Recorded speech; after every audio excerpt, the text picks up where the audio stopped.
تو عزیزان گرامی اب امام نے وہاں پہ اعلان کیا. اب امام وہاں پہ بھی جب گئے تو مختلف زیارات کی تعلیم دے رہے ہیں, مختلف علوم کی آبیاری کر رہے ہیں, شاگردوں کی تربیت کر رہے ہیں. امام نے فوراً بلایا, کہا ذرا بلاؤ, ذرا میرے جو شیعہ آنا چاہتے ہیں ان کو ملنے کے لیے اجازت دو. آنے لگے. ایک مرتبہ کسی نے کہا مولا کوئی ابو حنیفہ نامی آدمی دروازے پہ آیا. امام نے کہا ان سے کہو واپس چلا جائے. توجہ کیجئے گا, ان سے کہو واپس چلا جائے. میں توہین نہیں کر رہا ہوں, میں تاریخ کو پیش کر رہا ہوں, بڑے احترام سے نام لے رہا ہوں, اور میں کوئی بھی کسی کی دل آزاری کا قصد نہیں رکھتا. سب کی توجہ ہو میرے ساتھ. امام نے کہا کہ ان سے کہو کہ واپس چلے جائیں. اتنے میں جب کہا کہ واپس چلے جائیں تو کچھ اور شیعوں نے پیغام بھیجا, کہا امام سے کہو کہ یہ شیعہ ملنے کے لیے آئے ہیں. امام نے کہا کہ ٹھیک ہے, ان کو آنے کی اجازت دے دو. توجہ ہے, انہیں آنے کی اجازت دے دو. وہ سارے شیعہ جیسے ہی آئے تو ان میں امام ابو حنیفہ بھی شامل ہو کے داخل ہو کے آ کے بیٹھ گئے سامنے. جیسے ہی آ کے بیٹھے تو امام نے ابھی کچھ کلام نہیں کیا تھا کہ ابو حنیفہ نے فوراً امام سے سوالات شروع کر دیے اور کہا کہ یہاں پہ کوفے کے اندر بہت سے لوگ بڑے بڑے صحابہ کی توہین کر جاتے ہیں, اعلان کرتے ہیں, آپ حکم دیں, فتویٰ دیں کہ یہ سب کے سب باز آ جائیں. امام نے کہا نہیں, نہ میں حکم دوں گا, نہ فتویٰ دوں گا, اور نہ روکوں گا. کہا کیوں نہیں روکیں گے آپ؟ امام نے کہا کیونکہ یہ لوگ میری بات کو نہیں سنیں گے, اس لیے میں اپنی بات کو ضائع نہیں کرنا چاہتا. توجہ توجہ توجہ توجہ ہو سارے مجمع کی. کہ امام نے کہا میں اپنی بات کو ضائع نہیں کرنا چاہتا, اس لیے میں یہاں اعلان نہیں کروں گا. کہ نہیں, کیسے ہو سکتا ہے, یہ 18,000 افراد کوفے میں رہنے والے سب کہتے ہیں کہ آپ کے شیعہ ہیں اور آپ کی بات نہ مانے. امام نے کہا تو بھی تو ہر جگہ بتاتا پھرتا ہے میرا شاگرد ہے.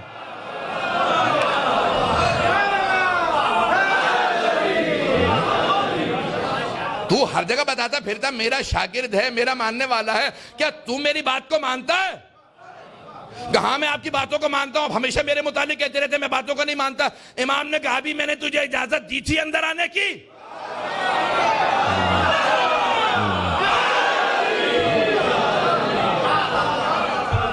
کیا ابھی میں نے اجازت دی تھی؟ کہ نہیں آپ نے اجازت نہیں دی. امام نے کہا تو بغیر اجازت کے آیا نا, بغیر اجازت کے تو نے سوال کیا. میں اپنے انداز سے پیش کر رہا ہوں. امام کے کلام کو جب پیش کرتا ہوں جذبات ویسے ہی بلند ہو جاتے ہیں. امام نے کہا بغیر اجازت کے تو آیا, بغیر اجازت کے سوال کیا, بغیر اجازت کے بولے چلا جا رہا ہے. جب تو نہیں سنتا شاگرد ہو کے, تو کیا توقع رکھتا ہے کہ سارا ملک میری باتیں سنتا پھرے گا؟ نہ میں روکوں گا, نہ میں حکم دوں گا, جو جس کی توہین کرتا رہے. امام نے کہا میں نے سنا کہ تو بھی فتوے دینے لگا. توجہ ہو. امام نے کہا میں نے سنا کہ تو بھی فتوے دینے لگا. کہا کہ ہاں فتویٰ دیتا ہوں. امام نے کہا اچھا بتا مجھے کہاں سے فتویٰ دیتا ہے؟ تو کیا قرآن کے محکم و متشابہ میں تمیز کرتا ہے؟ تجھے محکم و متشابہ کا پتا ہے؟ کہاں پتا ہے؟ امام نے کہا ناسخ و منسوخ کو جانتا ہے؟ توجہ ہے. کہ ناسخ و منسوخ کو جانتا ہے؟ کہ جانتا ہوں.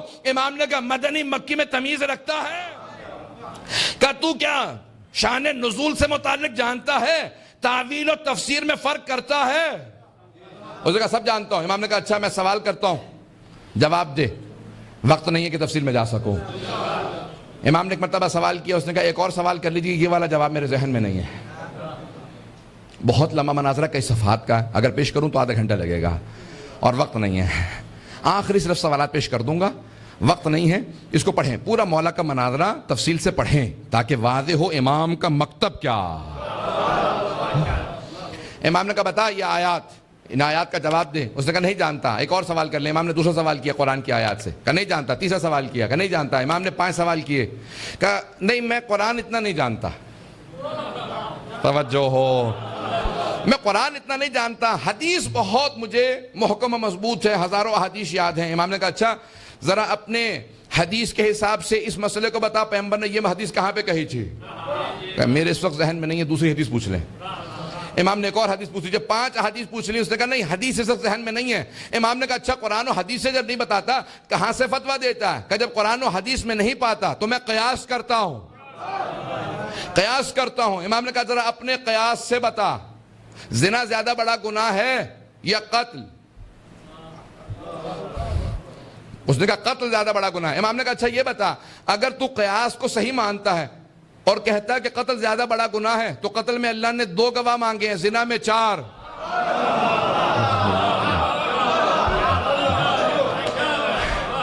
اگر قیاس صحیح ہے, تو کہتا ہے قیاس کے حساب سے جواب دیتا ہے, تو ذرا قیاس کے حساب سے بتا. ابھی تو نے کہا ہے کہ قتل زیادہ بڑا گناہ ہے, وہاں 2 گواہ, زنا میں 4, کیوں؟ کہ ذہن میں نہیں ہے. ایک اور سوال کر لیں. توجہ ہو. اب میں جلدی پیش کر رہا ہوں. ممبر کے احترام میں صرف اور صرف وہی بات کروں گا جو امام علیہ السلام نے کہی ہے. امام نے فوراً کہا مل انجز, زیادہ نجس کیا ہے؟ پیشاب یا منی؟ کہا کہ پیشاب. امام نے کہا بتا. اس کے بعد وضو واجب ہے, اس کے بعد غسل, تیرا قیاس کہاں؟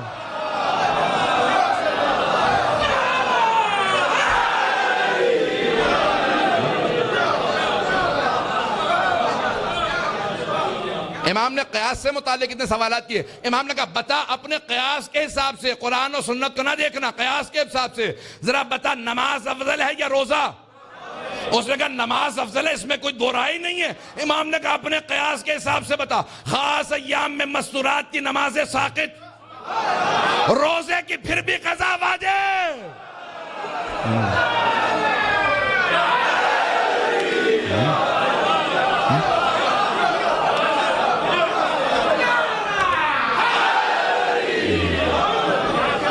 توجہ ہے. امام نے کہا ایک اور مسئلہ پوچھ لوں؟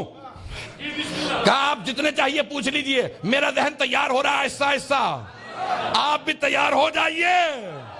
ایک مرتبہ امام نے کہا اچھا تو کہتا ہے نا شریعت کے اندر قرآن میں ہے اگر چور چوری کرے السارق والسارقۃ فاقطعوا ایدیہما, ہاتھ کاٹ دو چور کا, چاہے مرد ہو چاہے عورت, ہاتھ کاٹ دو. کہا کتنے درہم پہ؟ کہا کم از کم 50 درہم چرائے ہوں. شریعت محمدی میں حکم ہے, پیغمبر نے حکم دیا کم از کم 50 درہم چرائے ہوں تو ہاتھ کاٹ سکتے ہیں, جبکہ ہاتھ کاٹنے کا قصاص 500 ہے.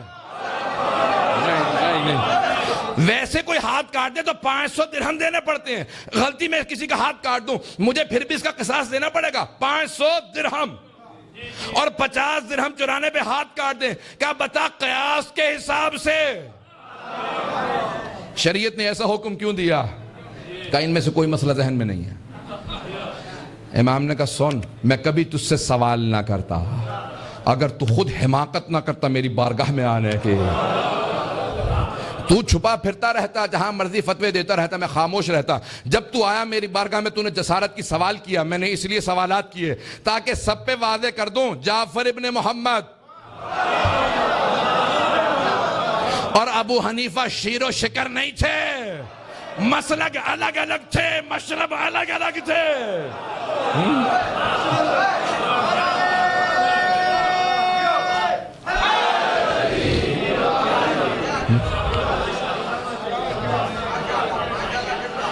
کہا اب میں آپ کی ہر بات مانوں گا.